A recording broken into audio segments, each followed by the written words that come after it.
So my name's Adrian. I'm the Vice-President in Development in the Singapore Psychological Society. Well, the essential feature of hoarding disorder is the persistent difficulty discarding or parting with possessions, regardless of their actual value. And the term persistent actually indicates a long-standing difficulty rather than a period in their life. And there is this perceived utility or aesthetic value of the item or strong sentimental kind of attachment to the possession. And that individuals with hoarding disorder would intentionally save this possession and experience distress when they discard it. Some of the commonly hoard items are like newspaper, magazines, old clothing, bags, books, mails, and anything that can be saved. This accumulated large amount of items that fill up and clutter their active living areas to the extent that their intended use is no longer possible. For example, they may not be able to cook in their kitchen because the stove or the kitchens are too filled up, too cluttered, or they are unable to sit on their chair or to sleep on their bed because there are too many items on it.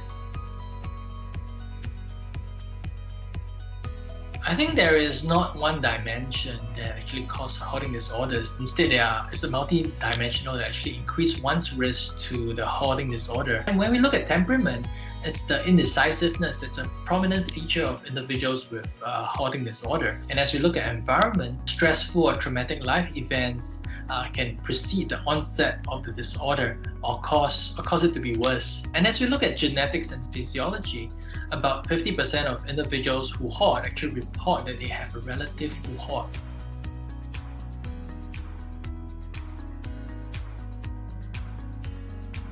I think first of all, it's really about having the awareness and the insight that, hey, I'm having a difficulty. And of course, there's the social and family support that's also very important. I think a lot of time, individuals who lack awareness or insight is actually the family or their friends who highlight to them that, hey, you're keeping too much things and this is getting in the way of your living. The next is actually their motivation for change.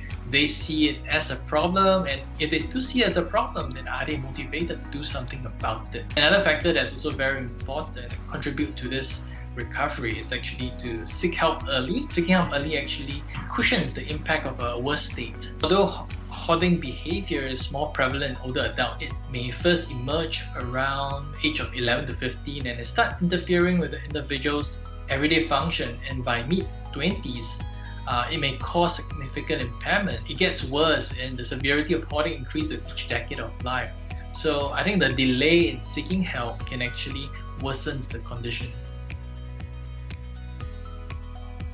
I think that they need a lot of empathy, they need compassion, and to feel supported through this difficulty that they're having. It's easy to judge, with the clutters at home, individuals with hoarding behaviors or disorder get labels like, oh, you're so lazy or you're so disorganized. And also they might get labeled like you're such a karang-guni or you're so dirty. These labels and stigma, will deter someone from seeking help. And I think it's also very important for public to have an openness to understand where these individuals with hoarding disorder is coming from and not be judgmental and be open to support these individuals with difficulty.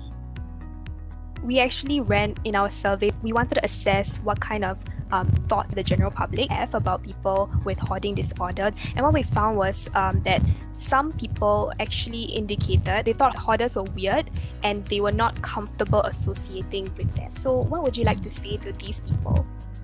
I guess my encouragement for individuals who thinks that hoarders are weird, I think it's important for them to firstly understand where these people are coming from and to understand hoarding disorder and to know that this individual, they need help and not so much of the stigma, the label and the judgment.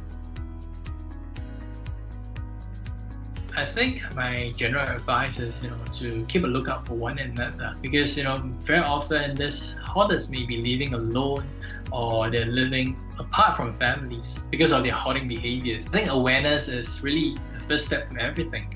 And with awareness, you can actually encourage them gradually to seek help